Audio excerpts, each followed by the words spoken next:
ઉધના વિસ્તારમાં આવેલા ભારતીય જનતા પાર્ટીના કાર્યાલય સામે બીઆરટીએસ રૂટમાં રસ્તો ક્રોસ કરી રહેલા 4ને સિટી બસે અડફેટે લીધા હતા। 4માંથી 3ની ઇજા પહોંચી હતી, જ્યારે એક બાળકીનું ઘટના સ્થળે મોત નિપજવા પામ્યું હતું। એક્સિડન્ટના પગલે લોકોના ટોળા એકઠા થઈ જવા પામ્યા હતા અને રોષે ભરેલા લોકોએ પથ્થરમારો કરીને બસના કાચ પણ તોડી નાખ્યા છે।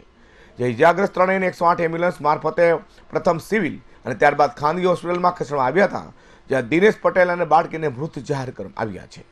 ઉધના બીઆરટીએસ રૂટ પર માર્કેટમાં ખરીદી કરવા ગયેલા રોશની મનોજ પટેલ નામની મહિલા પોતાના નાના બાળક સાથે રસ્તો ક્રોસ કરી રહી હતી। તે સામેથી પૂરપાટ આવતી બસે અડફેટે લેતા રોશની સહિત 4ને ગંભીર ઇજાઓ પહોંચવા પામી છે, જેમાં રોશનીના 1.5 વર્ષની બાળકી વિનીનું ઘટના સ્થળે કમકમાટીભર ઉકળું મોત થવા પામ્યું હતું। જે ડિંડોલીના રહેવાસી અને ભાટીના માર્કેટમાં નોકરી કરનારા 55 વર્ષીય દિનેશ અર્જુન પટેલનું મોત નિપજવા પામ્યું છે। બનાવની જાણ થતાં ઉધના પોલીસે ઘટના સ્થળે દોડી ગઈ હતી।